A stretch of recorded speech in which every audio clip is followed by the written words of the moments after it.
Hello, ladies and gentlemen, and welcome back to another exciting episode of the Eternal Optimist podcast, where I'm your host, Matt Drinkon, and we're coming at you a couple times a week, year round, to offer value on how you might be able to find hope and a you can do it too attitude through your challenges so you can overcome them and learn from them. Eternal Optimists, we believe that you can take the things in front of you, see it in a positive light, and learn from all the hard challenges out there. Use them to your advantage. That's what eternal optimism is. I'm looking forward to sharing this conversation with you today. Before we do, I'd encourage you to go over to social media, to Instagram or Facebook, and follow me, Matt Drinkon, under the account Eternal Optimist Podcast. In addition, you can check out every morning, Monday through Saturday at 7 a.m. Eastern Time, a live stream on those two social media channels where I'll be offering a variety of different opportunities to learn there live every morning and start the day with some good stories. Thanks so much for checking that out. And while you're at it, please subscribe, like, and share, rate, and review. Yeah, actually, that's a lot of things to ask. Well, you know what? I'm going to ask it big anyways. Share, rate, and review this podcast with people that you might know. I'm sure they will thank you for it. I thank you for it. Today's speaker, he said, we've got to heal ourselves first. And today, we go deep into the personal and professional ways to do just that with my guest, Mr. Ryan Gottfredson. Ryan is an author of 2 books. He's written a TEDx talk and given it. He's an expert on vertical development. He coaches us on heat experiences, those moments when you're tested and how through them you can identify your own insecurities and do something about them. He shows us how to initiate these heat experiences and what comes up along the way. Ryan shares his personal story quite transparently and how he came to this career. Ryan is another great example of a high performer who has paused to gain self-awareness, and he gained so much that his entire career evolved into a more global reach. Today, we talk about prevention versus promotion mindset. We talk about the number one priority of a vertically developed leader is to be a curator of culture. Ryan shares his very unique perspective on how to shift one's mindset, and after the conversation, Ryan continues to add value by offering our listeners his assessment, free of charge, for those so inspired to take action on this journey today. I hope you enjoy the conversation and learn as much as I did. Without any further ado, I bring you my new friend, Mr. Ryan Gottfredson. Enjoy.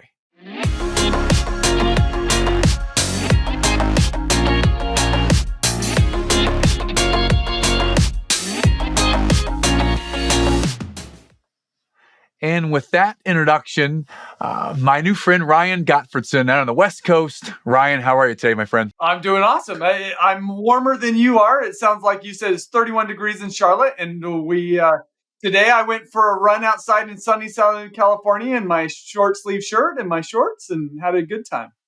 Stop it. Rubbing it in. I have to pay to live here, so I get to rub it in. This is true. Yeah, this is true. I was thinking about that too. It's interesting because I woke up, it's 31 degrees. And one of my favorite parts of every morning is literally I get to walk the kids to the bus stop.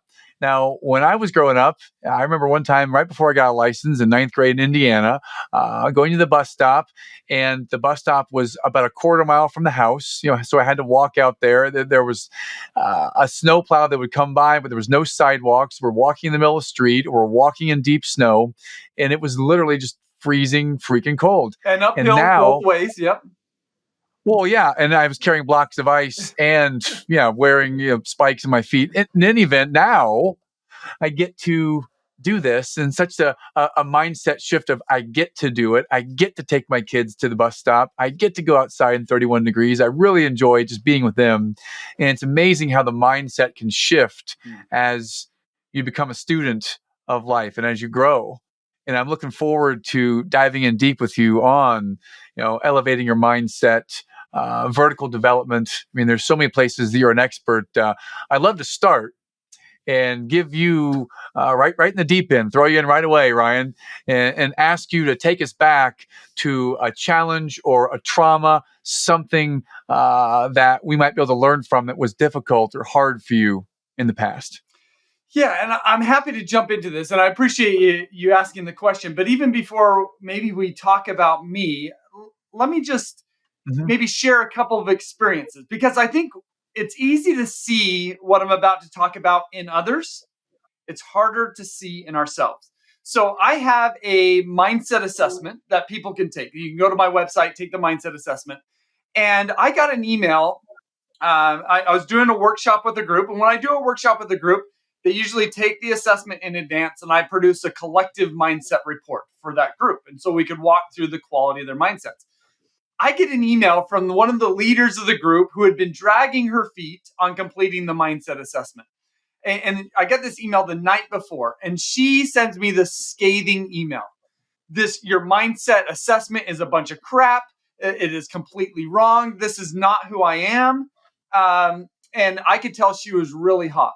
And so I just let it lie. And I woke up the next morning to another email from her, and she said, okay, last night after I sent that email, I had a conversation with my husband, and I think it would be a good thing for me to be a part of your workshop today.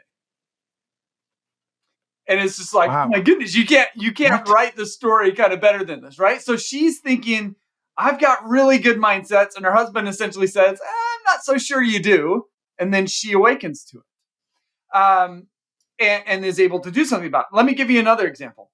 I do a decent amount of coaching with executives, and I was meeting. I'm going to tell you about one specific CEO, but I've heard this from multiple CEOs. I'm meeting with the CEO, and I asked him, what drove you to start your business? And he said, to prove others wrong. And immediately I was like, that's an interesting place to come from in terms of your leadership. And later in the conversation, Mhm. he got to a place where he was willing to be vulnerable. And he said, I try not to let anyone know this, but deep down, I'm a very insecure person. And what Mm. I see in this CEO is that he does have insecurities. But what he doesn't fully see is how these insecurities show up and how he operates as a leader. Because what ends up happening is he is prone to step in and micromanage whenever something goes wrong. Because that helps him it feeds it helps him to feel less insecure in those moments. Mhm. So these are Mhm. a couple of examples, but if it's okay, let me bring it back to myself. I think you asked one of the biggest challenges that I've had is deepening my self-awareness to the point where I could step into and identify my own limitations, mental blocks, and insecurities, and then do something about it. Mm. Mhm. So let me give you I'll give you a couple of examples if that's okay. One was I what I've learned is we kind of the way that we are raised, we essentially develop the mentality to survive our childhood. But the Mhm. mentality to survive our childhood is probably not the same mentality that we need to have to be a successful person, leader, spouse, parent, etc.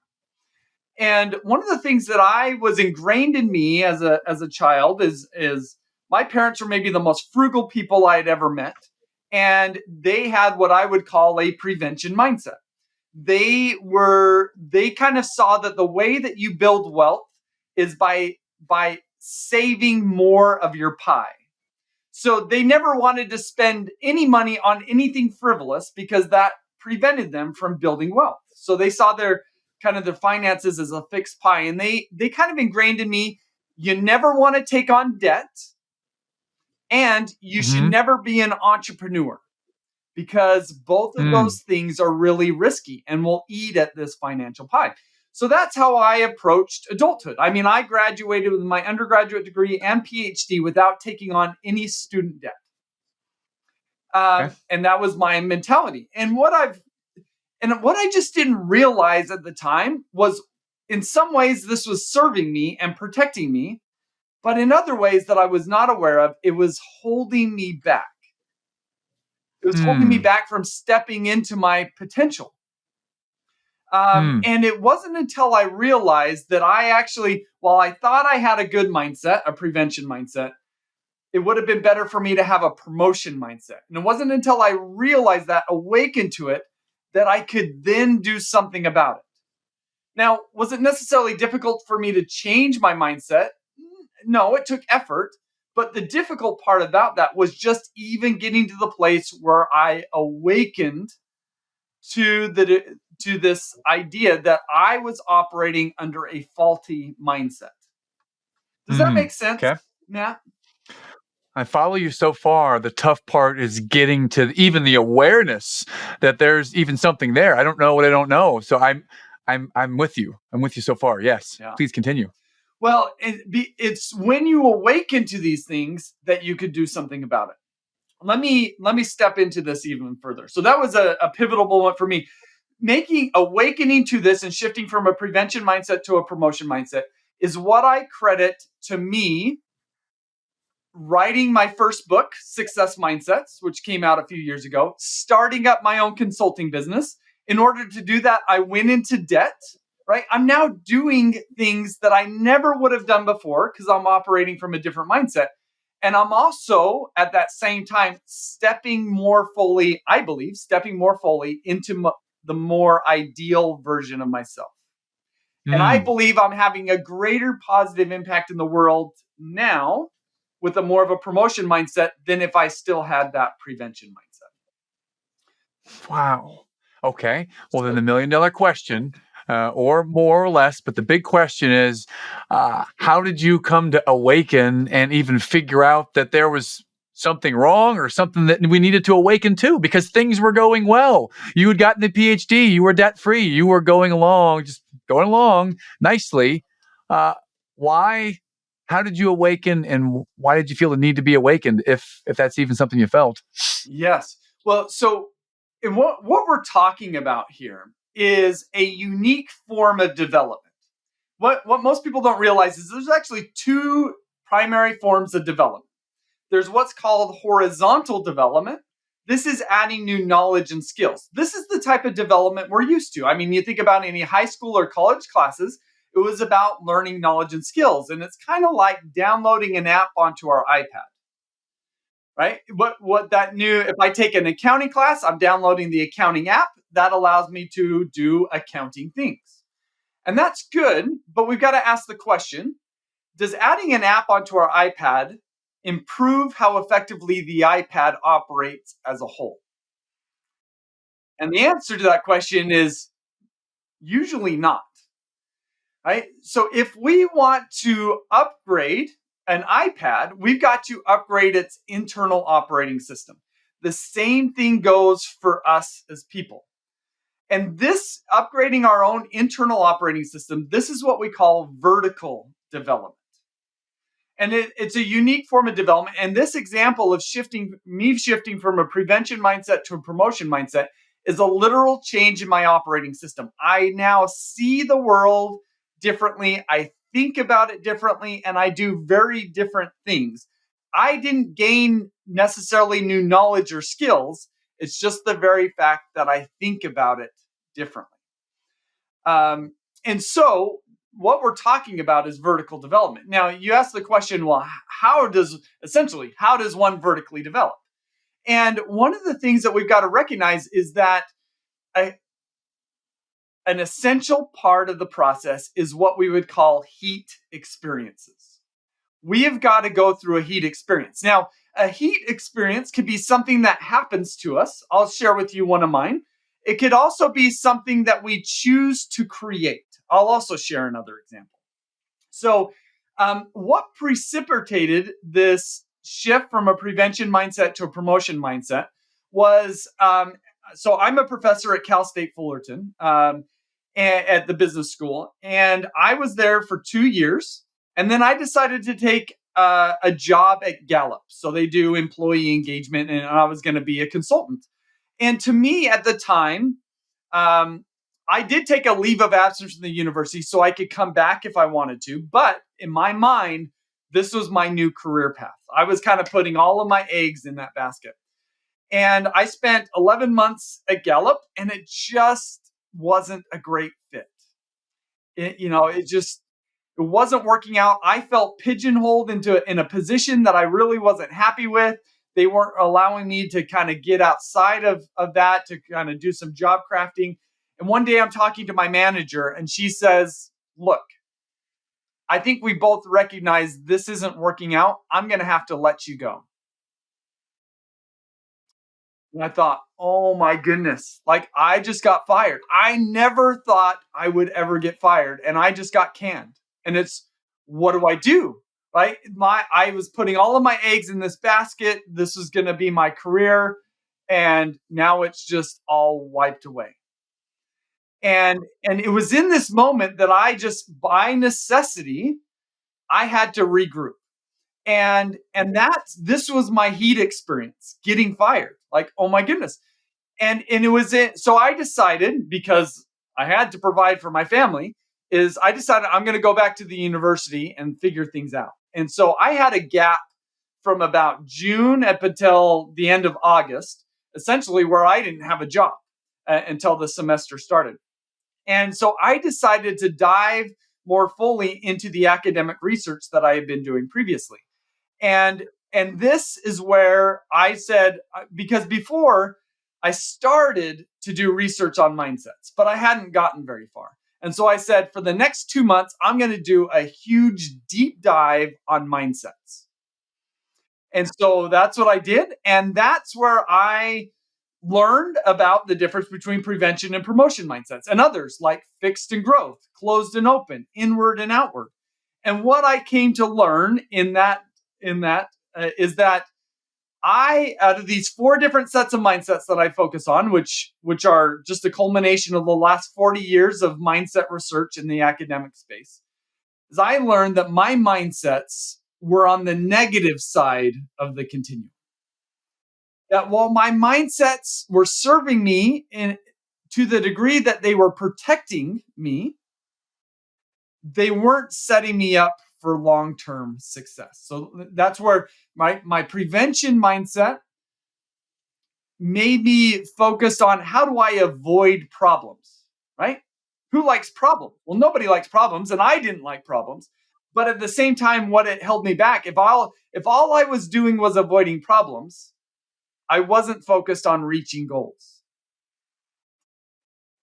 And I also had a fixed mindset, which meant I was more focused on not failing and looking good, which is justifiable, but that was preventing me from getting outside of my comfort zone and learning and growing. So I never wanted to try anything that was new. I never wanted to kind of push my limits because I only wanted to do what I knew I would be successful at. And that was holding me back from being more entrepreneurial, adventurous, trying new things, even though I may not be successful to begin with. So that was my heat experience and how I awakened, partly because of that, which then facilitated these mindset shifts. Fantastic. So the heat experience caused you to take the action to go and do the academic research on the mindset. You found the 4 different types. You tend to go towards the negative and avoid the problems. And so now you have been awakened. You've done the research. You're becoming very aware. What happens next when the awareness is there? Well, and that's more than half the battle, right? That's to me, when you ask, that's the challenge, is coming to that awareness. And don't get me wrong, people have heat experiences all the time. They don't always use those to vertically develop. And so we've got to figure out ways, when we do have these heat experiences, we have got to open the door to reinventing ourselves. And that's part of the key. Is so it's one, recognizing, two, being open to reinventing ourselves. And there's a couple other aspects about this that are much more tangible. Is one, when we see that we can improve in some way, that we have room to vertically develop, that we want to do so. I One of the things that we need to do is we need to become a learner. Right? Here's the thing that I believe. We cannot become an expert at something or we cannot be great at something until we become an expert at something. So if we want to be great with having really positive mindsets, or even really positive characteristics, let's just take, for example, humility or empathy or patience. Is I don't think we could ever be great in those characteristics unless we become an expert in it. So we've got to invest in our own learning and developing an expertise. So that's one aspect. Another aspect is when it comes down to the neuroscience of these things, we have got to uh, we've got to exercise our positive mindset neural connections. So our neural connections in our mind are a lot like our muscles. The more we use them, the stronger they become. And so effectively, we've got to hit the gym for our mind. We've got to, on a regular basis, exercise and work out our positive mindset neural connections. And just like our muscles, we can't go to the gym once and expect to become strong. And so this is where, when we understand that, this is where we see so much about uh, exercises like meditation, gratitude journaling, other journaling, um, positive self affirmations, looking at yourself in the mirror, putting up positive sticky notes or whatever they happen to be. All of these things are scientifically proven to activate and strengthen our positive mindset neural connections. Because we don't shift our mindsets through one big grand experience, it's by consistently working them out. And so that's the idea. In fact, maybe Matt, do you mind if I give an example of that? Okay. Um, so I so in this time that I went from being fired to starting up back up at the university, I met with the CEO of an organization here in Orange County, and he handed me a book. And this is the book that he handed me. It's called The 5 Minute Journal. Have you heard of the 5 Minute Journal? Yeah. Okay. Okay.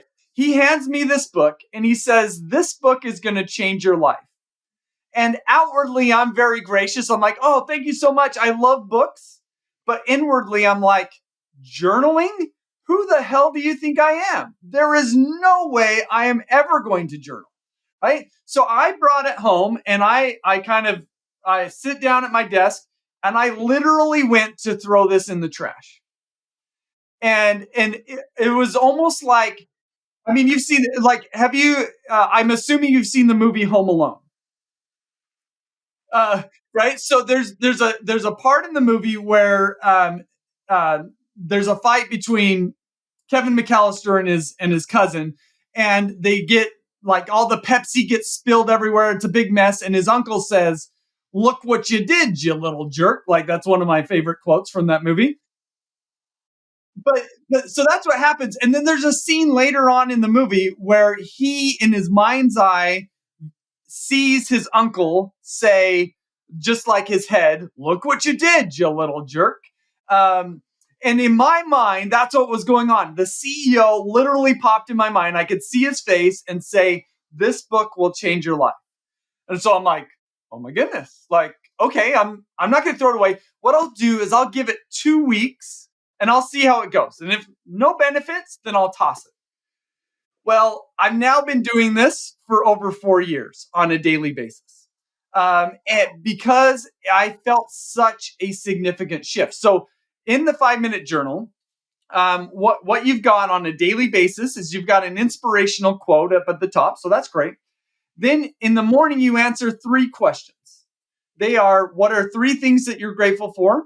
What are 3 things that would make today great? And then you fill in some self affirmations.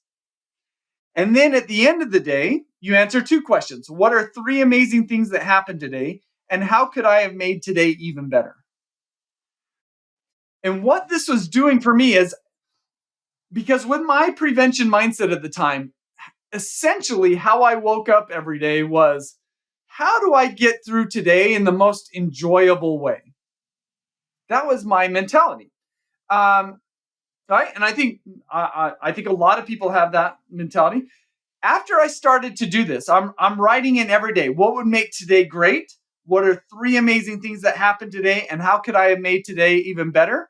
I started to ask myself questions I had never asked myself, such as, how do I make today better than yesterday? How do I make this week better than last week? How do I make this year better than last year? And what this journal did for me was this was my everyday exercise for my promotion mindset. And I credit this book. If you read my book, Success Mindsets, I credit this book, The 5 Minute Journal, for shifting from a prevention mindset to a promotion mindset, which then went on to me writing a book, starting up my consulting business, and ultimately being here with you today, Matt, which I don't think would have happened unless I started doing the 5 Minute Journal. Yes, I want to thank you for the story you just shared. I almost missed that. I asked you a question earlier that was just making the assumption that now you're awake, and you just shared how you became awake. And since you went deeper, I'd love to go one step deeper. You shared that I'm going to give it 2 weeks. And those 2 weeks have led to 4 years. They've led to the promotion mindset. How did you make the choice, or why did you make the choice to give it 2 weeks? Because that was the moment to take action or to throw it away. Why did you take those 2 weeks? Oh, good question. One was that visual of the CEO saying this book will change your life, right? Okay. The other element was I was in a space where I was malleable, or more malleable than before, because of Okay. the heat experience that I had gone through. That I was kind of in a place where I've got to do something different. And Mm. and maybe this is one of the things that I need to try. And that's Hmm. ultimately actually what, when I talk about reinventing ourselves, that's the space that we need to get to, is, can I change? Or the attitude of, I can always change and improve. Therefore, I'm willing to try new things, step outside of my comfort zone, in Hmm. order to elevate myself when it comes to our vertical development. Thank you. So let me, Thank you. if it's The okay, let me step into another example, because I mentioned that there's heat experiences that happen to us, like I was fired. But I also believe that we could create our own heat experiences, and I've later created one for myself that I didn't anticipate. Um, so I in my work I dive into the neuroscience behind mindsets, and one of the things that I've in that effort is I've come across the relationship between trauma and quality of mindsets, or literally the quality of the wiring in our mind. And one of the best resources that I came across was a book called The Body Keeps the Score by Bessel van der Kolk. And it is just a remarkable book. And at the end of this book, he talks about different therapy modalities for healing from past trauma. And one of the therapy modalities was a form of therapy called EMDR. It stands for eye movement desensitization and reprocessing. And it's a fairly new therapy modality, but all of the research that's coming out is essentially saying it may be the most effective therapy modality for treating trauma. And so I was really intrigued after I read that. And I'm like, at the time, I was kind of like, well, I don't have any trauma in my background, but could I do it, and could it still benefit me? And so I reached out to an EMDR therapist near me, and I was like, and she said, okay, even if you don't have trauma, I think it could just at least it could help you uncover some mental blocks and help you work through those. And I was like, okay, sure. Right. So I didn't have a big reason to do this other than, let's try it out. And I started engaging with her and going through this trauma therapy. And what I realized pretty early on in the process was, and I just was not aware of this before. So this was another awakening moment for me, is I had rather significant trauma in my childhood that I didn't recognize. Ooh, So what I came wow. to learn is, I mean, not I was never abused. Right? My parents stayed married. They went to like every basketball game that I ever played in. But what I came to realize is that while my parents were there for me physically, they were never there for me emotionally. That I grew up being emotionally neglected. And to me, that was my normal. I just thought how I was raised is kind of how everybody was raised. And this was the first moment that I came to grips with the idea that I had trauma in my background.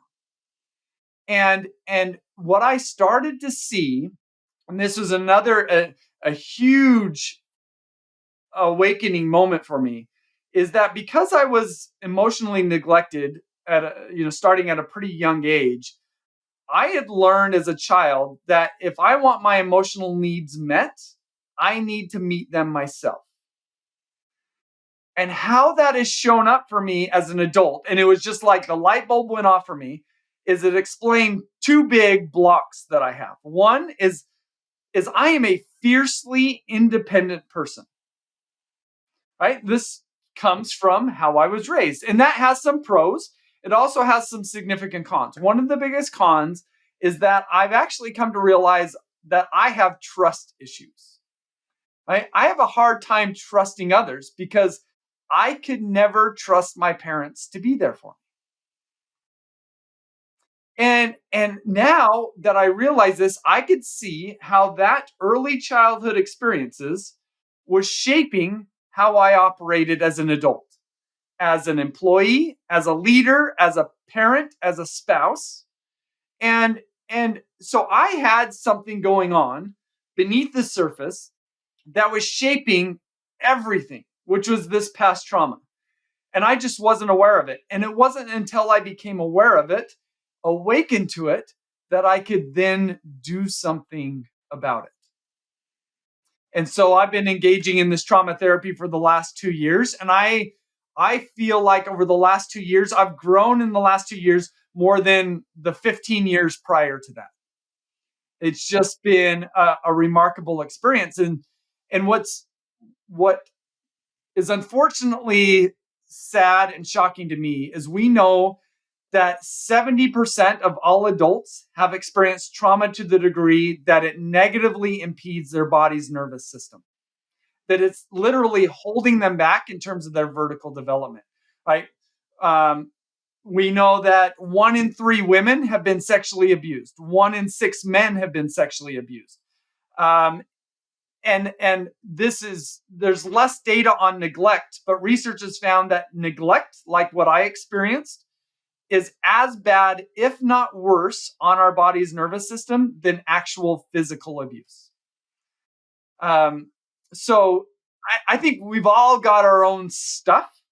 To what degree have we awakened to it, and to what degree have we healed from it? Is now becomes the question, and that's to me the most beautiful message about vertical development, because vertical development, at the end of the day, I explained it as it's upgrading our internal operating system.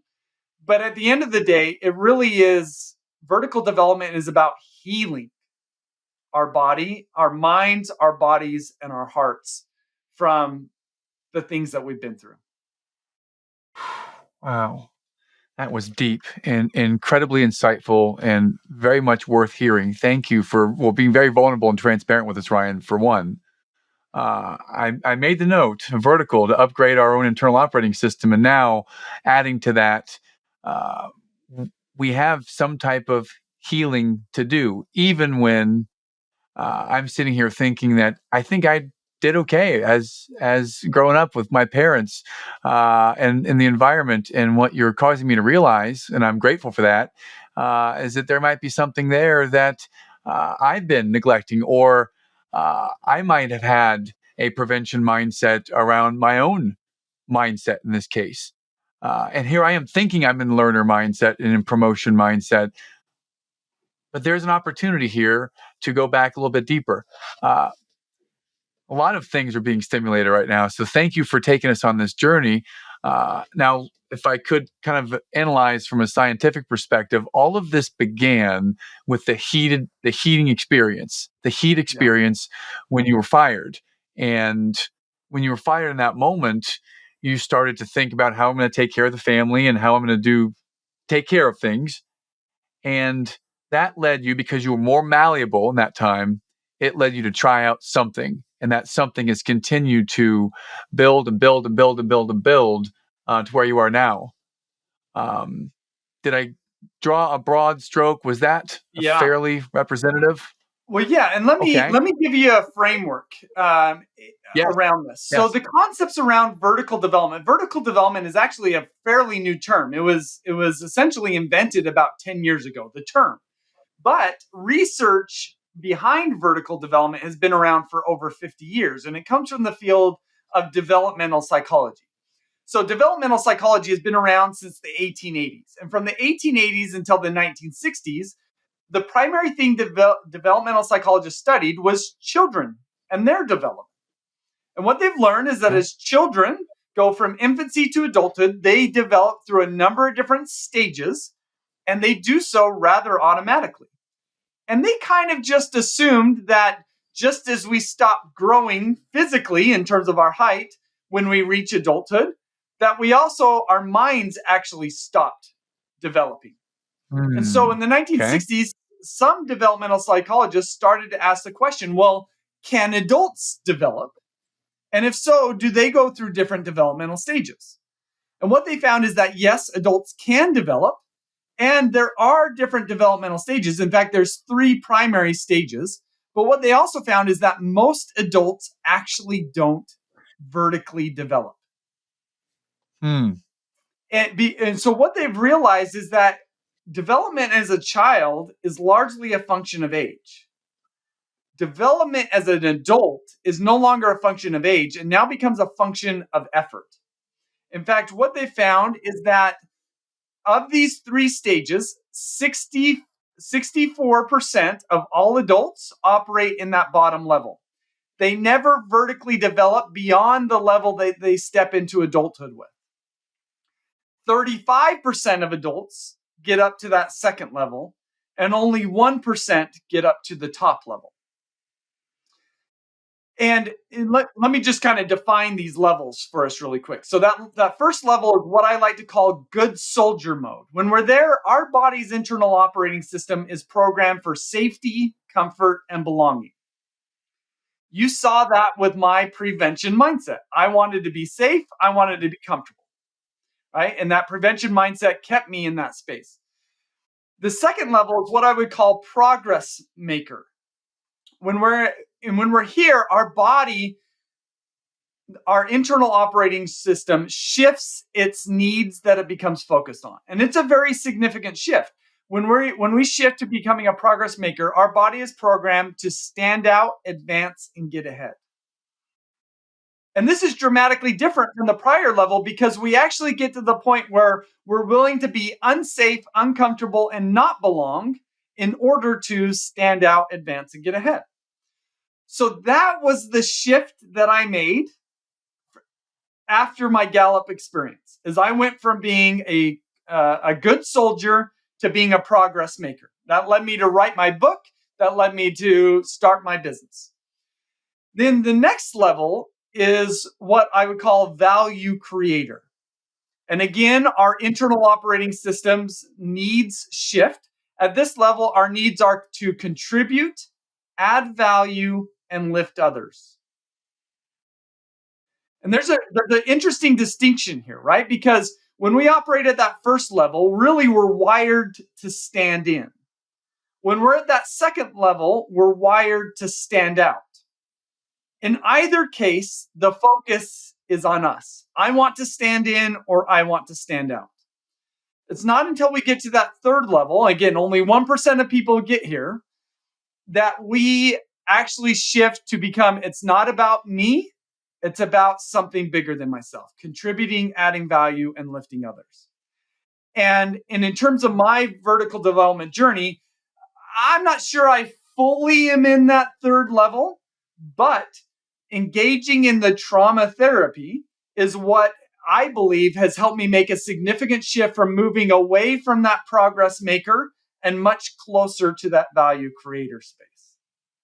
Awesome. Awesome. So hopefully that framework kind of helps map at least my journey out, which, nobody's journey is going to be the same, but I hope it's a journey that people can kind of see. Oh yeah, there are those stepping stones, and there are dramatic shifts. This is where we talk about reinvention. Every step is a reinvention. Let me give you another example. So I met with the COO of an organization the other day, and I asked her, how does your organization measure success? And she said, double-digit growth year over year. And inwardly, I'm like, I were like, okay. But inwardly, I'm like, no, like, because that has got progress maker written all over it. It's all about results. It's about outcomes. And this is a company that you're somebody who has children, so you'll appreciate this company. This company does essentially works with hospitals on the medical paperwork. And they literally touch over 1 billion customers every year. And they are in a position to change the medical landscape as we know it. And so when I ask her, how do you measure success? And she says double-digit growth year over year. I'm like, no, like, why don't you judge success by the degree to which you are transforming the medical industry, that you're literally, saving lives, or at least saving a significant amount of time, so that I don't have to feel as much paperwork every time I go to the dang doctor's office, right? So that's an example of a mind 2.0 leader, and how she's missing out by not operating at that mind 3.0 level, or that third level. Absolutely. I love the example. Gone from level 1 to level 2. So is made that shift. And now, if level 3 is a possible goal, if that's a goal or a dream, if that's the place that you as coach, as transformational coach and mindset coach, if that's where you are helping her to get to arrive at, then how are you taking someone who's in level 2 through to level 3? Help us with that, because I'm in the same boat in my coaching practice, and have heard similar stories, and I'm curious if you could shed some light on that for us, because it's fascinating, that next step in getting there. Yeah. So, bringing back some of the concepts we talked about, is we've kind of got to create a heat experience, and we've got to create awareness, right? And that's what I try to do. And that's where I think having frameworks can really help, and having assessments can help. So I told you I've got a mindset assessment. I've also got a vertical development assessment. And so when I work with groups or teams or people, I have them take this assessment. They compare their results to everybody else who's taken it. In the case of my mindset assessment, that's over 30,000 people.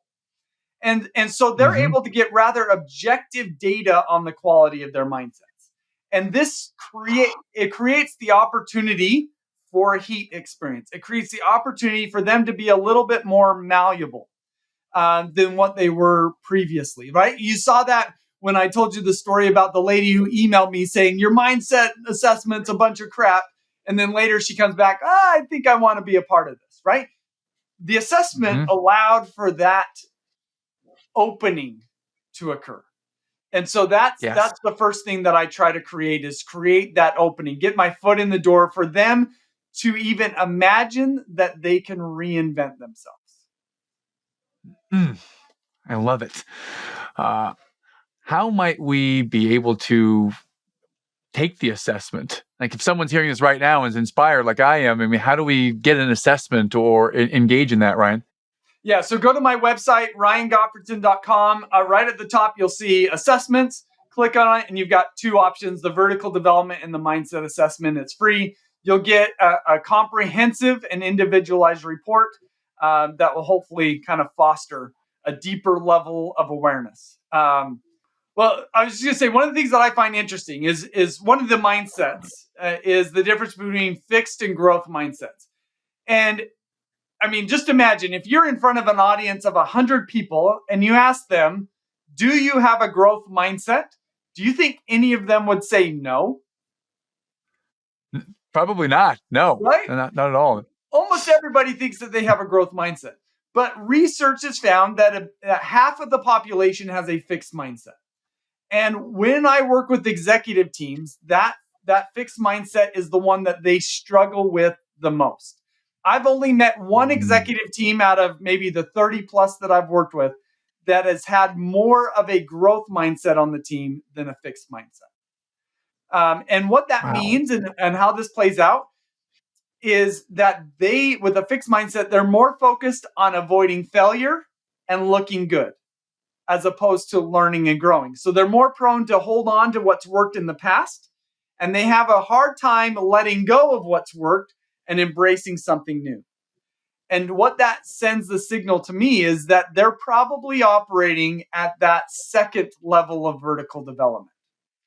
They want results, they want outcomes, they want to look good, they want to stand out, they want to get ahead.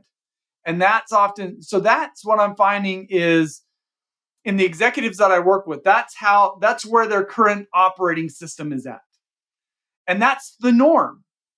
Like, and that's what we see around us because there's so few kind of in this framework, level 3 leaders, these value creators, or we can identify them, right? So for example, I think Satya Nadella at Microsoft is operating in that level.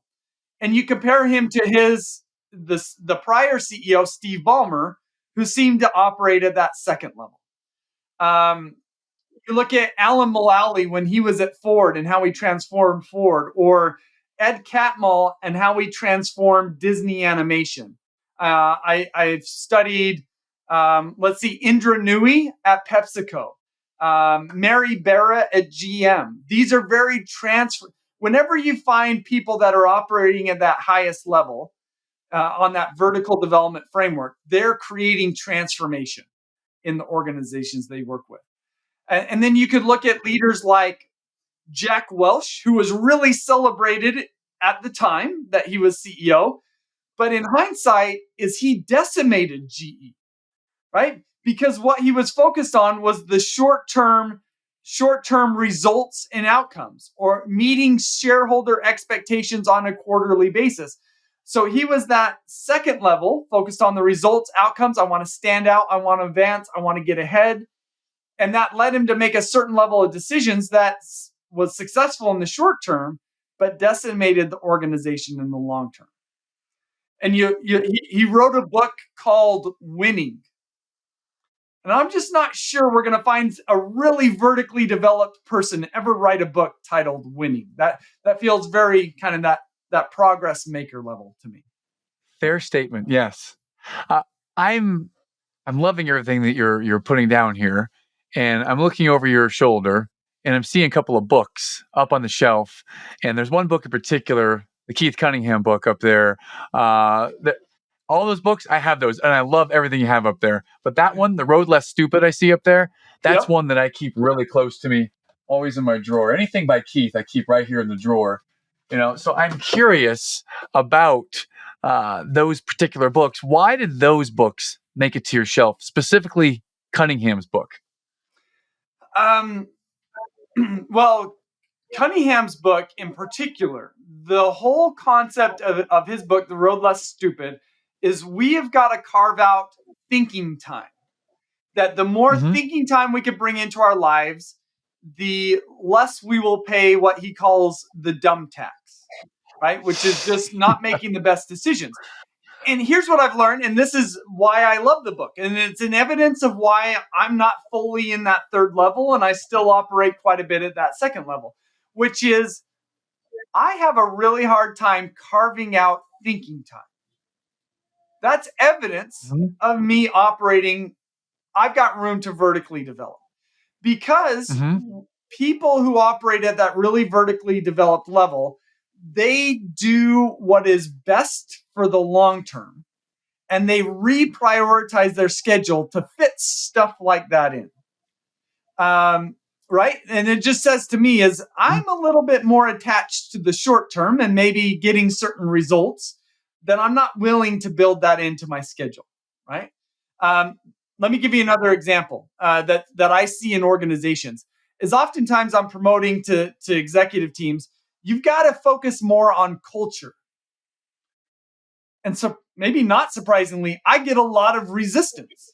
we don't have time for culture. We've got to get results. Uh, That's kind of what they yeah. say, right? Yeah. That just says they're operating at that second level because the people you look at Satya Nadella, he says the CEO, the C in CEO stands for curator of culture.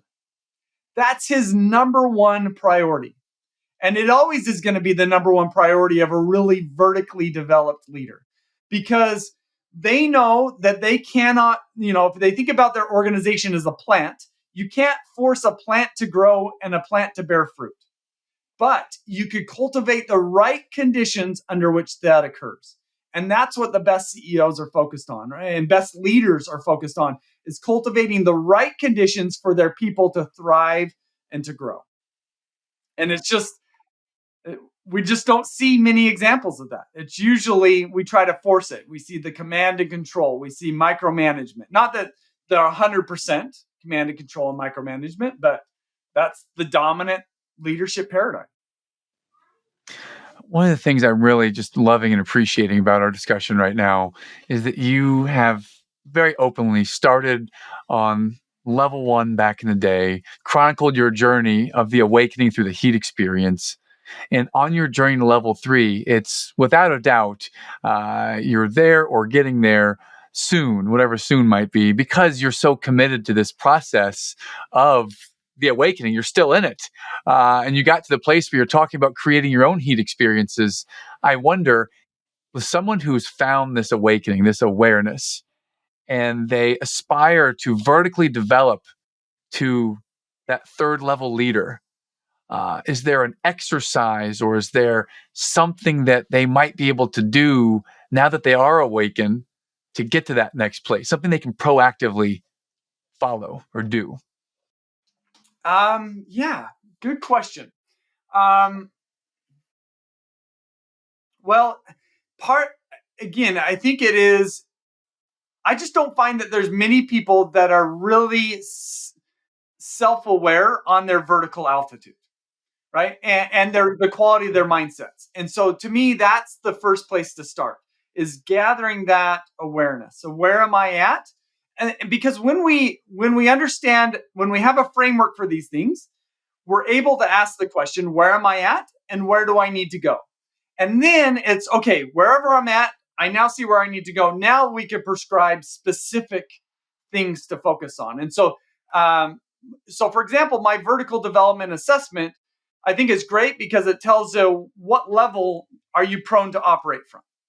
But I also, I mean, when I work with groups, I have them take my mindset assessment because in addition to that, because what the mindset assessment does is we're looking at 4 different mindsets, and usually people are really good with 1 or 2 of them, and they're not so good with 1 or 2 of them, or 2 or 3 of them. And we're through the mindset assessment, now we could get even more prescriptive of in terms of how do we move forward in terms of my vertical development. So for me, one of the things that I'm aware of is out of the 4 mindsets that I focus on, the one that I struggle with the most is the difference between an inward mindset and an outward mindset. So an inward mindset is when we have a tendency to see ourselves as more important than others, and that causes us to see others as objects. Whereas when we have an outward mindset, we see others as being just as important as ourselves, and that allows us to see them as people and to value them as such. And how this plays out for me is, and the reason why I struggle with this most is because it is rooted in my past trauma that I'm still working through, right? Is I was on my own. I had to be inward. So that's kind of how I became wired. And how this generally shows up for me, and I'm now aware of it, is oftentimes when I come into a team, unfortunately, how my mind is prone to think is, okay, how are you going to help me be successful? Okay. Right? So I follow. Yes. I Mhm. joined at the beginning of this year, 2022, I joined a mastermind. And I just haven't had a great experience this year with this mastermind. And I've been reflecting on that. And I think, it's because I kind of joined the group saying, how are you all going to help me be successful? As opposed to thinking, how can I help these people be successful. And so that's just evidence that I've got some vertical development to do. And so that's an example of, for me, that's what I need to focus on. And that's, to me, also where in the trauma therapy that I'm engaging in, that's the focus, is to helping me shift from an inward mindset to an outward mindset. So is trauma therapy for everybody? I think everybody could benefit from it for sure, but somebody might need a different approach than focusing on the inward and outward. Maybe, like, so for example, my wife has started to engage with the trauma therapist, and one of the things that she's realized coming out of her childhood is she had a narcissistic mom. Her parents were divorced. Like, the way her mom raised my wife was, you are my princess and it's your job to make me happy. As opposed to the mom being, it's my job to help you to thrive. And so my wife grew up being a people pleaser. That's how she's kind of been prone to be wired. She has a harder time creating healthy boundaries because she always wants to please everybody. So she's one of the nicest people that you'll meet, but that's a great benefit because of her upbringing. But there are some dark sides to that, and she's now figuring out how to navigate that and set healthier boundaries, and so that she could be the better version of herself. Ryan, I pause and just appreciate you for going so deep. And the listeners in our audience, these people go deep. And to hear you be very transparent and share it all, I just want to appreciate you for that, because that took some courage. So thank you for that, for one. And this is why we have this show, to see someone as successful as you who is still working on their game, who's still developing and evolving. And by the way, as evolving as you are, and much farther ahead in the game than many or most, you're still open enough and brave enough to admit that you're still working on the game. So I love it and just appreciate everything. I'd love to go and talk about your books a little bit here. I see there's a couple of them on the shelf here. You just had one come out. Can you share a little bit about your most recent book that just came out, Ryan? Yeah, we've effectively talked about it this whole time, which is great. So Yes. the new book is called The Elevated Leader: Level Up Your Leadership Through Vertical Development. So there are other vertical development books out there, but I have not found one that is very approachable. And I feel like The Elevated Leader has to be the most approachable book on the topic, given what I've read. And in the first half of the book is just explaining what vertical development is, why it's so important, and what are the 3 different levels, which we've kind of walked through. And then the whole second half of the book is, okay, how do I then go about vertically developing? And we dive into a focus on mindsets. We dive into a focus on healing our body's nervous system. And ultimately, I feel like the book ends with two takeaways. One is, ultimately, if we want to vertically develop, we've got to heal ourselves. And then 2, the notion of the best leaders, the most positive influences out there are people who are gardener-minded leaders, the people who have vertically developed to the space where they are focused on creating the right environment for the people around them to thrive. Awesome.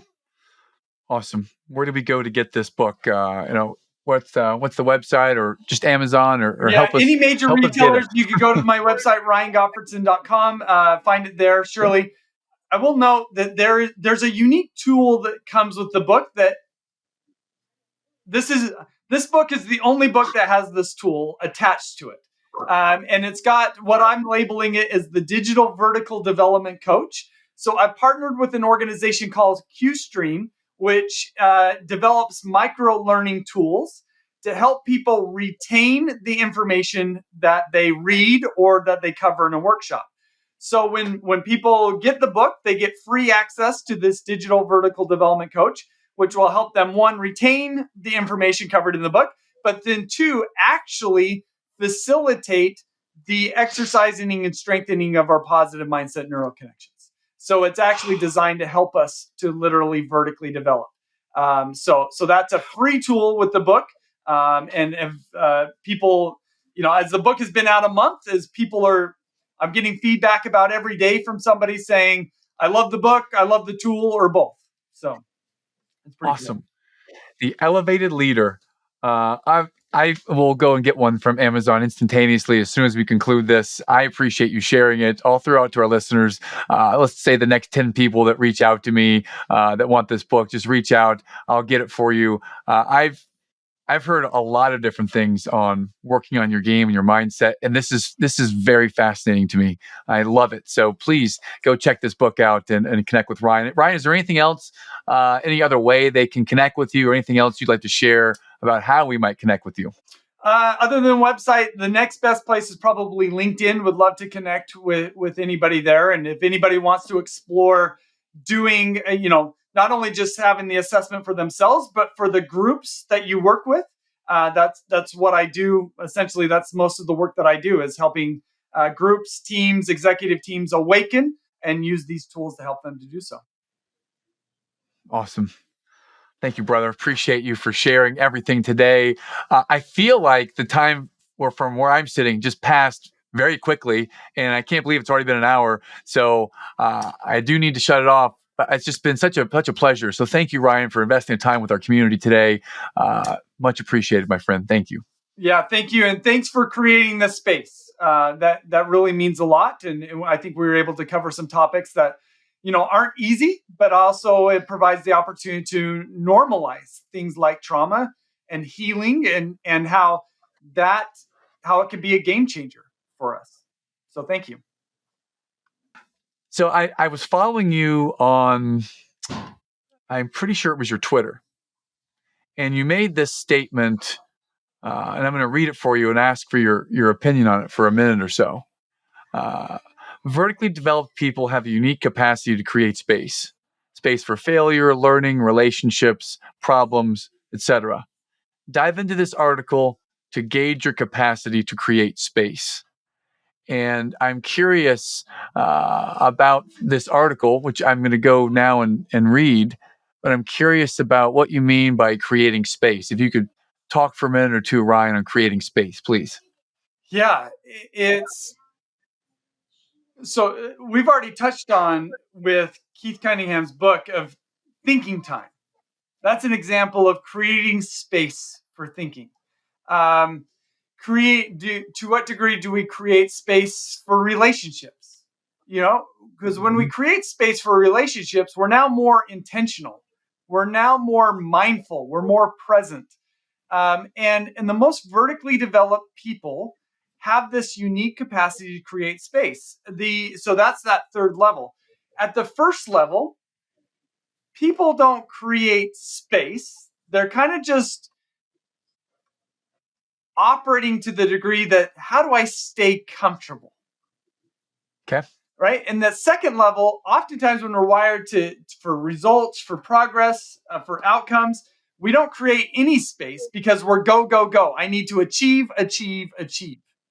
And we don't create space for things like failure or problems. Like as a parent, um, whenever my children make a mistake or fail, one mindset could be, oh, they're falling behind, or I have to clean this up now. What a pain in the butt, right? Mm-hmm. But what I'm not doing is if that's my mentality, is I'm not creating space for them to experiment, to innovate, I'm not giving them a place for them to be a child. I'm kind of requiring them to conform to my needs as opposed to me creating the space for them, the adequate space for them in my life. And so the people who can create space, they have characteristics. They are able to carry around the vertical development characteristics of patience, humility, empathy, mindfulness, right? Those are the types of Mm. characteristics of the most vertically developed people. And we really can't have those characteristics unless we are creating space. Awesome. Thank you. Yeah. We interrupt this podcast recording to bring an urgent message to you from our sponsor. It has come to the attention of this podcast host that the simple execution of a smile can seriously impact one's attitude and how they show up for those around them. Whatever you're doing right now as you listen, pause and smile. Do it. A little bit bigger. One more time. Smile. What causes you to smile? It's amazing how smiles are contagious. Who might you be able to offer a smile to today? Try out this thing called a smile. It'll work wonders for those around you. Pause and smile. Today's sponsor for the Eternal Optimist podcast.